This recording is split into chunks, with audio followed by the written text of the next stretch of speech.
pleasure. Very much appreciated. You're a fit man. Have you done aerobics? That's never happened to me. Has it never happened to you? No. That's... I reckon it came from somewhere else. So do I. Now, yeah, they don't know what we're talking about.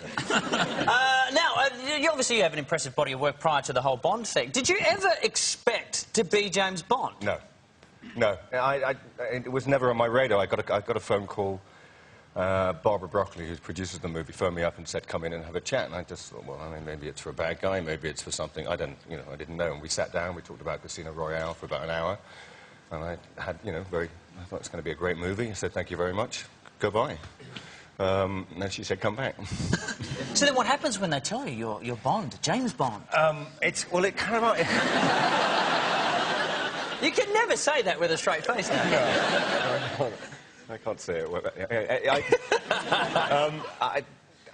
It was long, quite protracted. It took about 18 months. So, but I was filming in Baltimore, and I was literally out shopping for groceries, and I literally had a basket of groceries in this hand, and the phone went, and Barbara said, "Over to you, kiddo." And I dropped that and went straight to the liquor counter and bought a bottle of vodka and a bottle of vermouth, and I went home and mixed myself about 5 martinis and fell over. Wow. Have you actually tried the drink that James drinks? No, it's a killer. It's like, what, 95% alcohol and an olive? Yeah.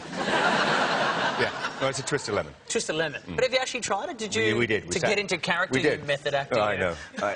We did. We sat down and we drank a few, and it was an afternoon session, which lasted about an hour. And so how do you find it now? Because for all the films you have done, and as I said, an impressive body of work anyway, but now, obviously, a stratospheric shift in your profile with not just Bond, but the Golden Compass as well. So do you find people now react to you differently? They know who you are now? On the whole, yeah, they do. They react to me quite differently. So what do they do? Like, you guys who They shout at me quite a lot, which is kind of strange. But it's usually nice, so I can't really complain. I mean, if it gets abusive, maybe that's going to, then I'll. Weirdest fan request or place. Which what? What? Weirdest fan request when people come up. Take it off. That was. Well, there it is. There was. Well, I mean, that just answered the question. A guy in the audience.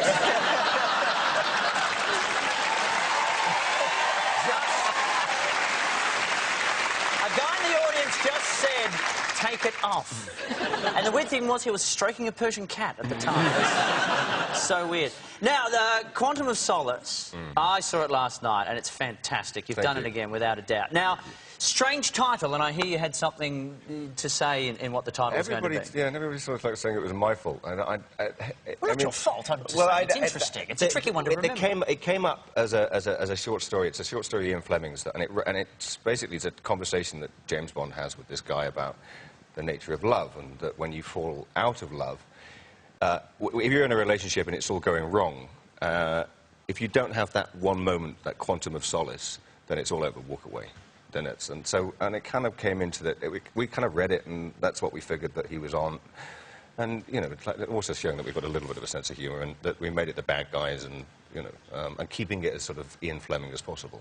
And the trouble I had with the title, Daniel, and I love the film, it's brilliant, is I don't know what the word quantum or solace means. The odd part, he's fine though, just so you know. It's a very small bit of comfort. Okay, all right, okay, excellent. There we go. There you go, it's like underpants. Depends. Depends, yeah.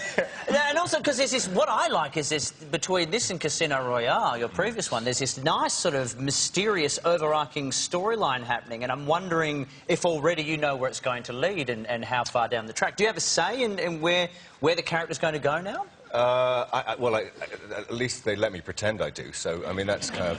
I make as many suggestions as possible. We haven't thought about the next one just yet. I mean, we really are just kind of getting our heads around. And are you actually doing some of the stunts in this? Because there's some impressive work that I have been told there's at least one scene in particular where you jump on a bus that's you. Is that true? It's partly me, yes. How do you do that? That's awesome. That's one of the coolest things ever. It's kind of slightly disconcerting. We rehearse it and rehearse it and rehearse it, because obviously when you're on the set, you don't want to make a mistake. You only want to do it once. You don't want to end up doing it 3 times, because it's scary enough. So we rehearsed in the studio, and they set up a sort of 30-foot platform. And I just jump off, and I jump off, and I jump off until I can sort of, you know, instead of sort of like doing it with my eyes closed, I can do it with my eyes open and sort of try and hopefully make it look cool. But then they don't tell you that when I get to Italy, there's an alleyway, and there's a bus coming down, and I have to jump out the window into the path of an oncoming bus. I mean, I stop just before I get there. I mean, I'm on a rope. But that's 30 feet to the top of the bus. There's another 15 feet down to the sort of like... So there's all that psychological thing. And then we've got an audience, because everybody turns up to watch us film a Bond movie. So there's just that sort of step, which is the first one's a little, you know... I think that's the one they used, actually. Yeah. Well, you don't want to look like a pussy. You don't want to look like you're hesitating and with all the people There's watching. no way I could. I kind of just... I just went for it, and it worked out, thank goodness. Well, hopefully this will work out okay. Would you like to win $20 in 20 seconds, I Daniel would. Craig?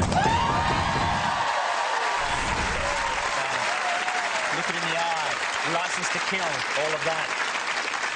Start the clock. Who is your favourite Bond? Sean Connery. Do barmen get disappointed if you order a margarita? Yeah. Have you ever killed anything? Kind of. Stop the clock. Discuss. A rabbit. Oh, rabbit? Yeah. Wait, like, for eating? Yes, yeah. For defence purposes? He looked at me really strangely. Fair enough, OK. Start the clock. Your father was a seaman. What age were you when you first found that funny? I never stopped being funny. What's your favourite song to play on Guitar Hero? Oh, Jesus. Fuck, I can't remember. This will follow that up nicely. Yeah. Does Dame Judi Dench swear like a sailor? Yes. Is it OK to lie to a friend if it makes them feel better? Yes. Ah, and Daniel Craig, who would you turn gay for? I didn't know I had a choice. Who is it then? Maybe... I mean, it's kind of because he's around at the moment, isn't he? Maybe Hugh Jackman with just a little smudge of lipstick. Oh, yeah. So like baby pink. I see what you're doing. I see what you're doing. Right, OK. Do I get it or not? You want to rumble? No. You trying to steal my Hugh? There you go. Take it, my friend. Thank you. Congratulations. Thank you very much. I know you've got to go, but the Quantum of Solace opens Wednesday across Australia, Thursday.